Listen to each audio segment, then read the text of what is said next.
जंगल में बने पथरीले पत्थर वाले 5 बेघर पड़ोसियों का कमरा। सुबह की ठंडी हवा में गांव की गली से हंसी की आवाजें आ रही थीं।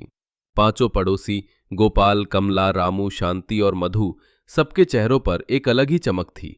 आज उन्होंने अपने जीवन का सबसे बड़ा फैसला लिया था, शहर में घर खरीदने का। देखो भाई, ग्रीन वैली हाउसिंग सोसाइटी, एकदम सपनों जैसा घर, बिजली पानी सब सुविधा, बस 3 लाख एडवांस में बुकिंग। हमारे भी बच्चे अब पक्के घर में पड़ेंगे, बारिश में टपकन नहीं होगी। हाँ भाई, मिट्टी की दीवार से अब मन भर गया है। चलो भगवान करे अब हमारी भी किस्मत खुल जाए।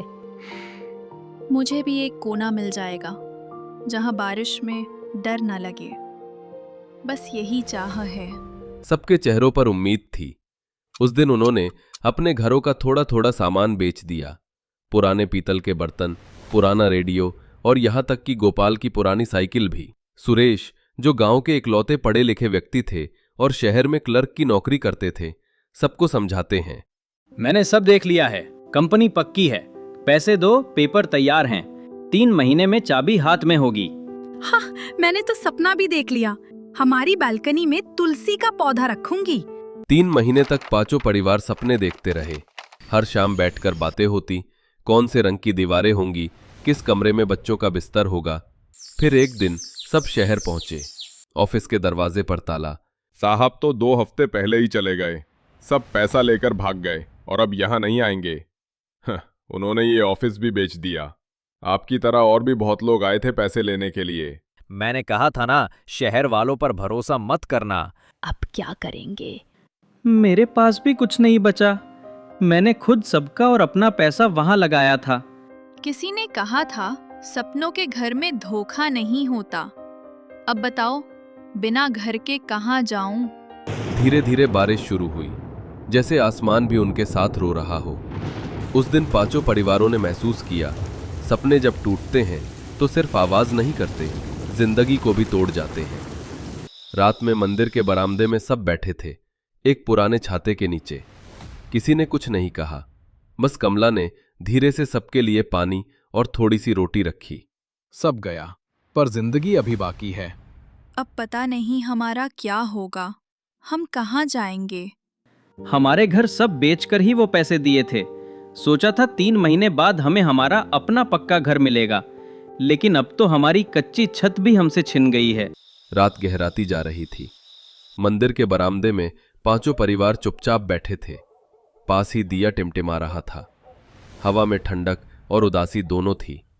चारों तरफ सन्नाटा था, बस कभी कभी कोई कुत्ता भौंक उठता या हवा में पत्तों की सरसराहट सुनाई देती। कमला ने अपनी पोटली खोली, जिसमें कुछ सूखी रोटियां और चने रखे थे। थोड़ा थोड़ा खा लो, सुबह फिर कुछ सोचेंगे। भोजन से ज्यादा जरूरत अब हिम्मत की है बहन। अगर मैंने वो फॉर्म सबको ना भरवाया होता तो आज हम सबके पास घर होता। अरे नहीं भाई, गलती तेरी नहीं, किस्मत की है। ठग ऐसे ही लोगों को फंसाते हैं जो सच्चे होते हैं। मेरे पास तो अब कुछ भी नहीं रहा। घर गया, पति भी पहले ही चला गया था। अपने भाई के घर में रह रही हूँ और अब जमीन भी नहीं रही। घर मिट्टी से नहीं, लोगों से बनता है। जब तक हम सब साथ हैं, घर यही है। बरसात की बूंदें टपकने लगी।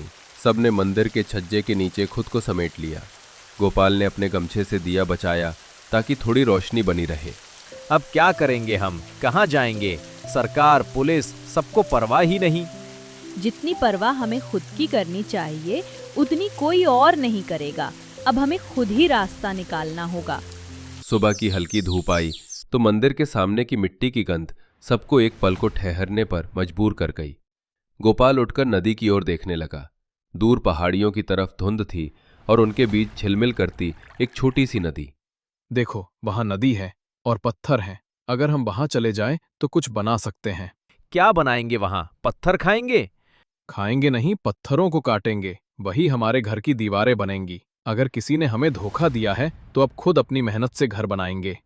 हम मिलकर बनाएंगे नया घर, जंगल के बीच, पत्थर वाला। सुबह की पहली किरण जब मंदिर की सीढ़ियों पर पड़ी, तब पांचों परिवार अपने थैले और बच्चों को लेकर निकल पड़े। रास्ते में धूल उड़ रही थी, पैर जल रहे थे, लेकिन आंखों में उम्मीद चमक रही थी। उनके पास बस कुछ कपड़े, थोड़ा राशन और दिलों में एक सपना था, अपना घर। आगे पहाड़ दिख रहे हैं, वहीं नदी बहती है, वहीं ठहरेंगे। भाई ये जंगल तो बहुत घना लग रहा है, सांप बिच्छू भी हो सकते हैं। सांप तो लोगों के रूप में शहर में मिल गए थे, अब असली वाले से डर कैसा। सबके चेहरे पर एक हल्की मुस्कान आई, लेकिन कदम भारी थे। रास्ता पथरीला था, हर कुछ कदम पर कोई ठोकर खा जाता। बच्चों की चप्पलें फट गईं। कमला ने अपने पल्लू से बेटे के पैर बांध दिए ताकि वो कांटों से बच सके। थोड़ी देर में सामने पहाड़ों की कतार थी और बीच में चमकती नदी। वहां पहुंचने पर हवा में ठंडक थी, पक्षियों की आवाजें और पेड़ों के बीच से झरने की धुन। कितना सुंदर है यहाँ, भगवान ने तो जन्नत बनाई है। हाँ, बस हमें इसे घर बनाना है। अगर हम इन्हें काटकर दीवार बना ले तो कैसा रहेगा? यही तो मेरा इरादा है। इन पत्थरों से पक्की दीवार बनेगी, शहर वालों की दीवारों से कहीं मजबूत। रामू पेड़ों की ओर गया, सूखी टहनियां इकट्ठा करने लगा। शांति और रज्जो ने पत्तों से बच्चों के लिए छांव बनाई। मधु नदी से पानी भर लाई। धीरे धीरे सबने अपने काम बांट लिए। शाम ढली तो उन्होंने पहली बार जंगल में चूल्हा जलाया। कल से काम शुरू, इन पत्थरों में हम अपनी किस्मत गढ़ेंगे। सुबह का सूरज पथरीले पहाड़ के पीछे से झांक रहा था। सुनहरी किरणें नदी की सतह पर पड़कर चमक रही थी। गोपाल ने सबसे पहले आंखें खोली, फिर सबको आवाज दी। उठो सब, आज हमारा असली काम शुरू होगा। ये पत्थर अब घर की दीवार बनेंगे। चलो बच्चों, अपने पापा को पत्थर उठाने में मदद करो, छोटे हाथों से ही सही। देखो, अगर हम ये हिस्सा काट दें तो यहाँ 4 कमरे बन सकते हैं, हर परिवार के लिए एक। ठीक है, बस ध्यान रहे दीवार मजबूत हो। हम सबका घर एक ही दीवार से जुड़ा रहेगा ताकि किसी को अलग न लगे।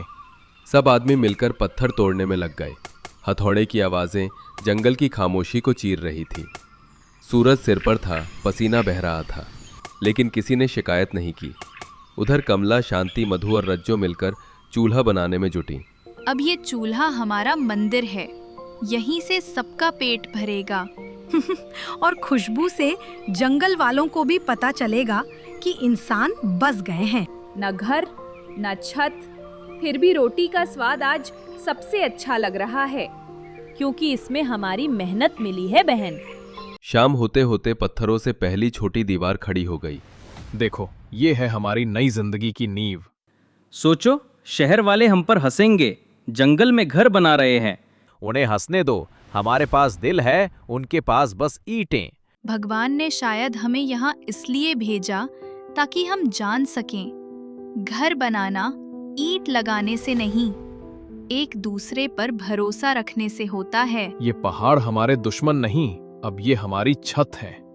उस रात 5 परिवारों ने पथरीली जमीन पर सिर रखकर पहली बार चैन की नींद ली। सुबह की ठंडी हवा के साथ नदी का पानी चमक रहा था। पहाड़ों पर धूप उतरने लगी थी और 5 परिवार अपने छोटे से ठिकाने से बाहर आ चुके थे। आज अगर हम सब मिलकर लग जाएं, तो शाम तक आधी दीवार खड़ी कर लेंगे। हाँ, आज से हम सपनों की दीवार बनाएंगे, पत्थरों पर खड़ी उम्मीद की। दोपहर तक पहली दीवार आधी बन चुकी थी। रामू, ये पत्थर थोड़ा तिरछा है, जरा संभाल। हाँ भाई, लेकिन इतना भारी है कि जान निकल जाए। अरे छोड़, पत्थर भारी है पर हमारा हौसला उससे भी भारी। शाम के वक्त जब सूरज पहाड़ के पीछे ढलने लगा तो दीवार पूरी हो चुकी थी।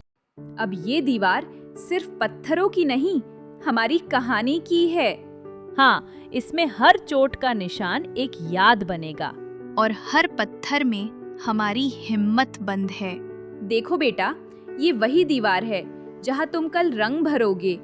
नहीं बेटा, अब तो पत्थर भी हमारे साथ ही हैं। उस रात उनके घर की दीवारों पर पहली बार चांदनी पड़ी, जैसे भगवान ने उन पर अपना हाथ रख दिया हो।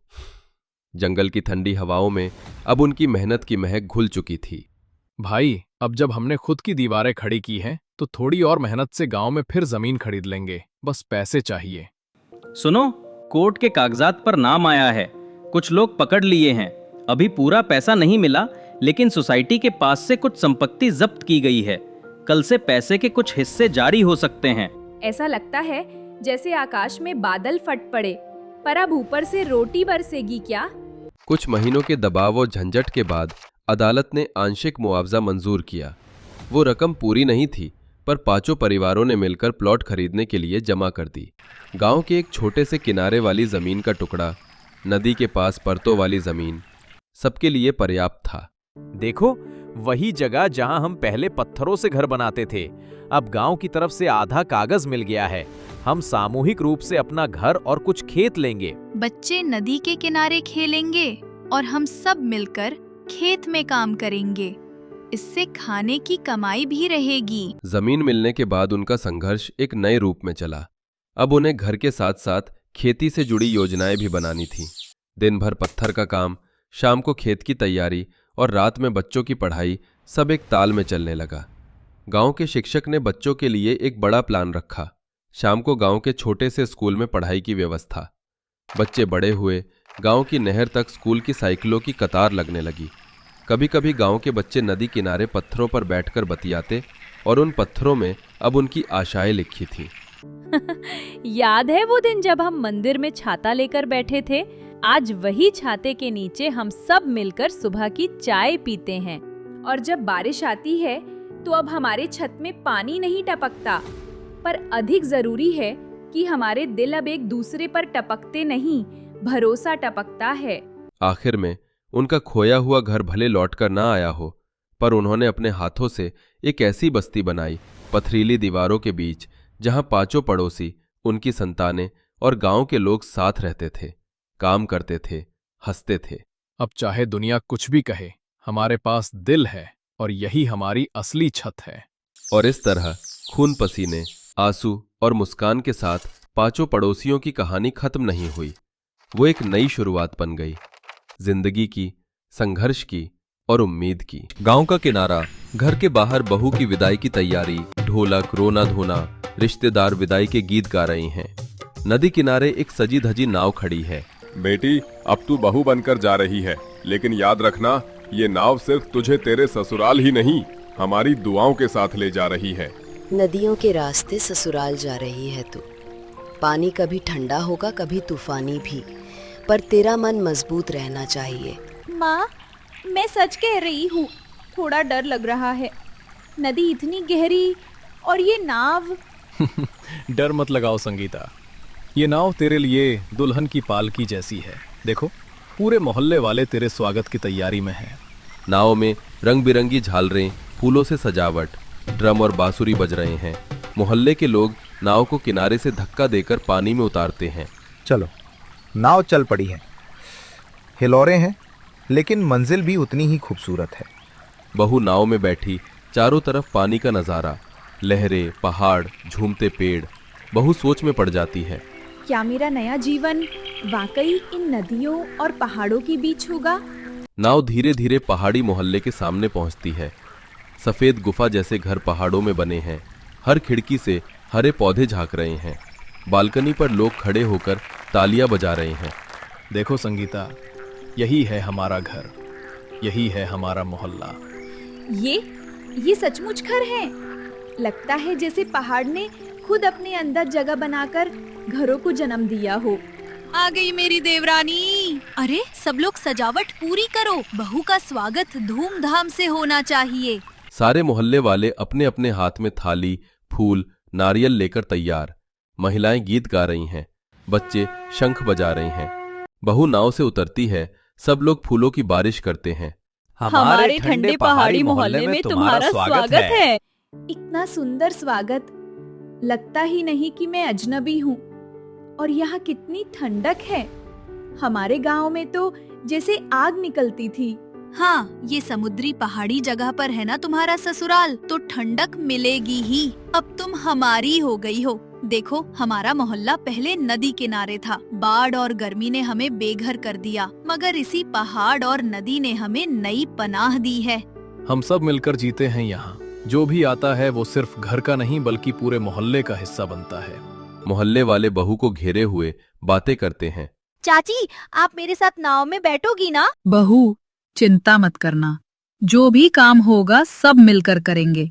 यहाँ मोहल्ले में कोई अकेला नहीं है। ढोल, शंख और गीतों के बीच बहू को घर के अंदर ले जाया जाता है। घर के अंदर रंग बिरंगी झालरों और फूलों से सजा हुआ है। दीवारों पर दीपक और मोमबत्तियां जल रही हैं। दरवाजे पर कलश रखा है। मोहल्ले की महिलाएं मिलकर गृह प्रवेश की तैयारी कर रही हैं। चलो बहनों, आरती की थाली तैयार करो। हमारी नई बहू का पहला कदम इस पहाड़ी घर में शुभ होना चाहिए। हाँ, लाओ, मैं नारियल रख देती हूँ। अरे बच्चों, फूल लाओ जरा। बहू दरवाजे पर खड़ी है। जेठानी उसके पैर लाल रंग के पानी में डुबोकर अंदर चलने का इशारा करती है। चलो संगीता, अब अपने सुहागिन कदमों से इस घर को पावन करो। इतना अपनापन, जैसे पूरा मोहल्ला मेरा परिवार हो। यही तो हमारी खासियत है। यहाँ हर बहू, हर बच्चा, हर बुजुर्ग सब एक दूसरे के अपने हैं। थोड़ी देर बाद आंगन में बड़े बड़े पत्तों पर खाना परोसा जा रहा है। हर कोई मिलकर काम कर रहा है। मैंने मछली करी बनाई है, बहू को जरूर खिलाना। मैं चावल और पूरी ले आती हूँ। अरे मीठा तो मेरे हिस्से का रहना चाहिए। यहाँ तो जैसे पूरा मोहल्ला एक परिवार बनकर रहता है। हाँ बहू, हम मछुआरे लोग हैं। पहले नदी किनारे झुग्गियों में रहते थे, लेकिन बाढ़ आई तो सब बह गया। इस पहाड़ ने हमें आसरा दिया। अब हमने इसे घर बना लिया है। और अब तुम आई हो तो ये घर और भी रोशन हो गया। सब लोग मिलकर भोजन करते हैं। बच्चे इधर उधर खेल रहे हैं। बहू थोड़ा संकोच में बैठी है, लेकिन सब उसे बार बार खाना परोसते हैं। लो बहू, थोड़ा और लो। यहाँ नियम है, दावत में सबको भर पेट खिलाना चाहिए। संगीता मुस्कुराकर प्लेट आगे बढ़ाती है। पूरा मोहल्ला गीत गाता है। माहौल उत्सव जैसा हो जाता है। अगली सुबह पहाड़ों से सूरज की किरणें छनकर मोहल्ले पर पड़ रही हैं। नदी की लहरें चमक रही हैं। बहू आंगन में खड़ी है, चारों तरफ का नजारा देख रही है। कितना सुंदर है ये मोहल्ला, पर सब कुछ कितना अलग भी है। हर चीज पानी और नाव पर निर्भर। रीमा पास आती है, हाथ में मछली का टोकरा लिए। क्या सोच रही हो? सोच रही हूँ, मेरे मायके में तो दूध दही लेने के लिए गली के मोड़ तक जाना होता था। यहाँ तो हर सामान नदी पार करके लाना पड़ता है। अरे यही तो मजा है हमारे मोहल्ले का। यहाँ हर दिन एक नया सफर है। तभी मोहल्ले की औरतें आती हैं। संगीता बहू, चलो हमारे साथ, हमें सब्जी लेने दूसरी ओर जाना है। नदी पार करनी होगी? हाँ बहू, यहाँ तो यही रास्ता है। संगीता थोड़ा घबराती है, लेकिन नाव में बैठ जाती है। नाव हिलती है। बहू डरकर मोहित का हाथ पकड़ लेती है। अरे ये नाव डगमगा क्यों रही है? मैं गिर जाऊंगी।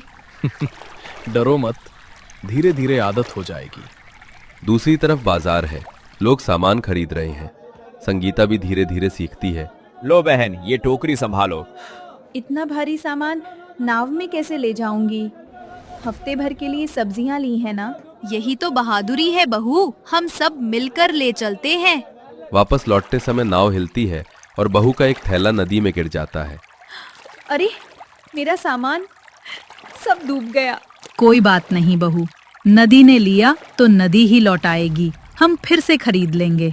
संगीता, शुरू में सबको मुश्किल लगती है, पर देखना, धीरे धीरे यही जिंदगी तुझे प्यारी लगने लगेगी।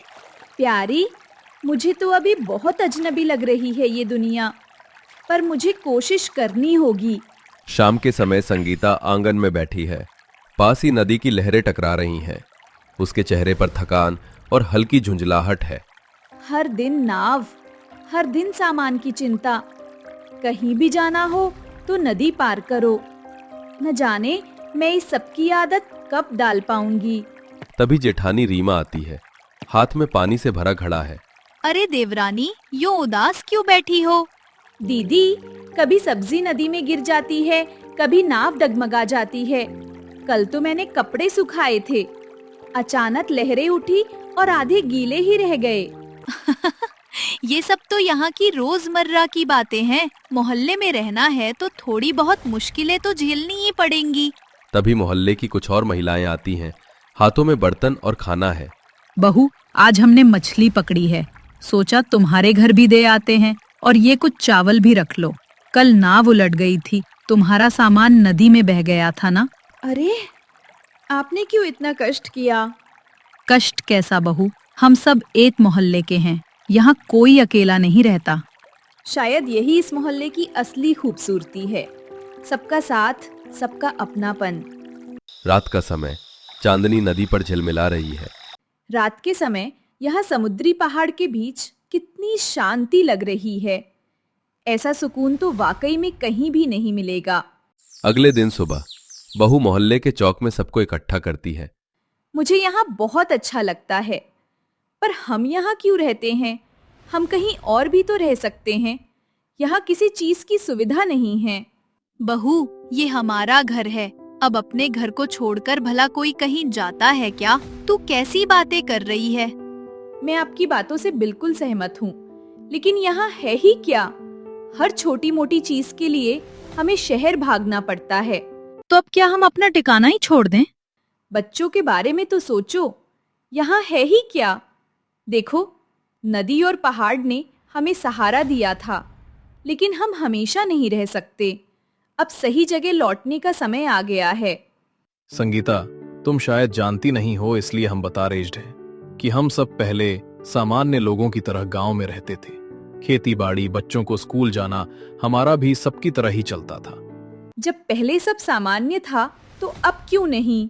क्योंकि हमें हमारी ही जगह से बेदखल कर दिया गया। रातों रात हमसे हमारा गांव छीन लिया। हमने काफी शिकायत की, बड़े बड़े लोगों के पास भी गए, पर कहीं से कुछ मदद नहीं हुई। और ऐसे में हमारे लिए सबसे ज्यादा जरूरी थी रहने की जगह। हमने अपना यहाँ नया मोहल्ला बसाया है। काफी परेशानी हुई थी, कई मुश्किलों का सामना भी किया, पर आज हम यहाँ खड़े हैं। तुम अपनी जगह सही हो, पर जिस जगह ने हमें मुसीबत में संभाला, हम वहां से नहीं जा सकते। भले ही यहाँ सुविधा नहीं हो, पर यहाँ हमारी खुशियां हैं और हम कहीं और नहीं जाएंगे। संगीता को सब पता चलता है और संगीता को मोहल्ले वालों की बातों में सच्चाई भी महसूस होती है। आप सब सही हो, मुझे सच का पता नहीं था। शायद इसलिए ही मैंने ज्यादा बोल दिया और कुछ समझ नहीं पाई।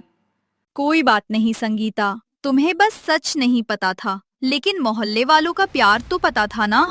हाँ दीदी, आप ठीक कह रही हो। इतना प्यार, अपनापन कहीं और नहीं मिलेगा। संगीता वहां रहने की आदत डालने लगती है। अंत में सब नावों पर बैठ जाते हैं और घूमने निकलते हैं। वैसे हम सब पूरे मोहल्ले वाले कभी एक साथ घूमने नहीं गए थे। संगीता, तुमने तो बहुत बड़ा काम किया। नाव नदी के बीच बह रही है। लोगों के प्यार ने और इतने अच्छे वातावरण ने संगीता के दिल को छू लिया था, जिसके बाद संगीता भी वहां खुशी खुशी रहती है और हर चीज को समझने लगती है।